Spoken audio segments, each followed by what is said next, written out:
بسم اللہ الرحمن الرحیم۔ السلام علیکم ورحمۃ اللہ وبرکاتہ۔ حضرت عبداللہ بن عمر رضی اللہ تعالی عنہ فرماتے ہیں کہ میں نے رسول اللہ صلی اللہ علیہ وآلہ وسلم سے سنا، آپ فرما رہے تھے، تم سے پہلے کسی امت کے 3 آدمی سفر کو روانہ ہوئے۔ راستے میں رات گزارنے کے لیے ان کو ایک غار ملا، وہ اسی کے اندر داخل ہو کر سو گئے۔ اتفاق سے پہاڑ کی ایک چٹان پھسلی اور غار کے منہ پر آ گئی اور باہر نکلنے کا راستہ بالکل بند کر دیا۔ صبح کو بیدار ہو کر جب انہوں نے اس خوفناک مصیبت کو دیکھا، انہوں نے آپس میں کہا، اس چٹان کی آفت سے تم کو باجز اس کے اور کوئی چیز نجات نہیں دے سکتی کہ تم سب اپنی اپنی زندگی کے سب سے زیادہ اچھے اور نیک عمل کا واسطہ دے کر اللہ تعالیٰ سے دعا کرو، وہی اس کو ہٹا سکتا ہے۔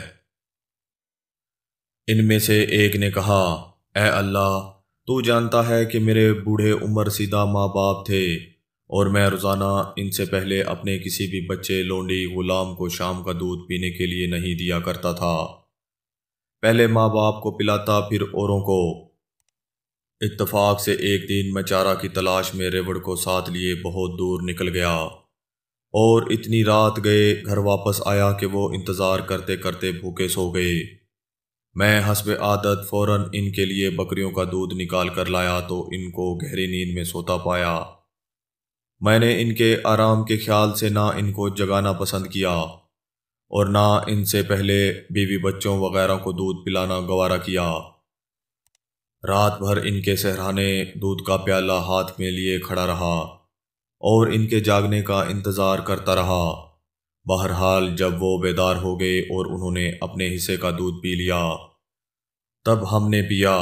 اللہ، اگر میں نے ماں باپ کا یہ احترام اور خدمت تیری رضا کے لیے کی ہو تو میرے اس نیک عمل کے طفیل تو ہم سب سے اس چٹان کی مصیبت کو جس میں ہم گرفتار ہیں دور کر دے۔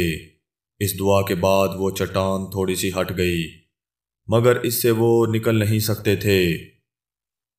دوسرے نے کہا، یا اللہ، تو جانتا ہے کہ میرے چچا کی ایک لڑکی تھی جو مجھے سب سے زیادہ محبوب تھی۔ میں نے اس کو اپنی ہوس کا شکار بنانے کے لیے اس پر کافی ڈورے ڈالے، مگر اس نے صاف انکار کر دیا، یہاں تک کہ اتفاق سے وہ ماں اپنے خاندان کے شدید ترین قحط میں مبتلا ہو گئی۔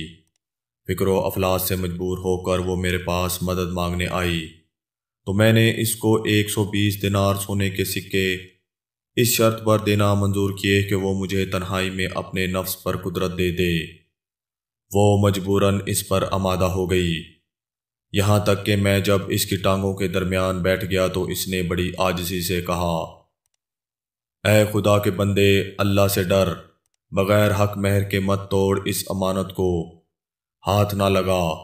الہی، صرف تیرا واسطہ دینے اور تیرے خوف کی وجہ سے میں فوراً ہٹ گیا، حالانکہ مجھے اس سے بے انتہا محبت تھی اور وہ اپنے نفس کو میرے سپرد کر چکی تھی اور میں جو چاہتا اس کے ساتھ کر سکتا تھا، اور وہ سونے کے سکے جو میں نے اس کو دیے تھے اسی کے پاس چھوڑ دیے۔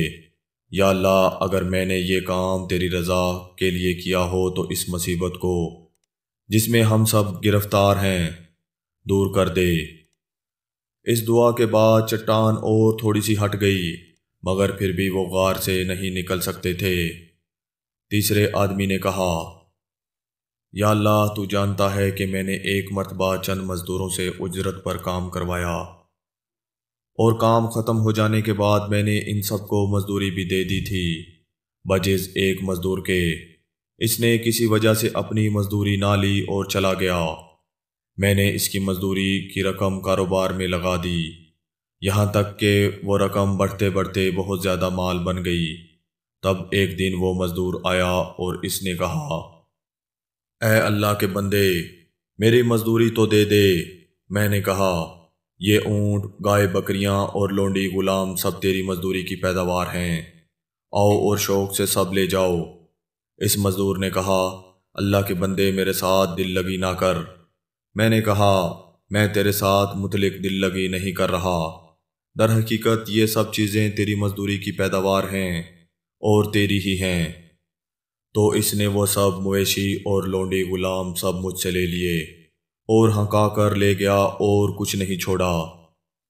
یا اللہ، اگر یہ کار خیر میں نے صرف تیرے لیے کیا ہے تو اس کے طفیل تو اس مصیبت کو جس میں ہم گرفتار ہیں ہم سے دور فرما دے۔ چنانچہ چٹان غار کے منہ سے بالکل ہٹ گئی اور وہ اطمینان سے باہر نکل آئے۔ سبسکرائب کریں، بیل آئیکن کو پریس کریں تاکہ آپ کو تمام ویڈیوز بر وقت ملتی رہیں، اور ویڈیو پسند آنے کی صورت میں اسے لائک کریں، شیئر کریں اور کمنٹ کرنا مت بھولیں۔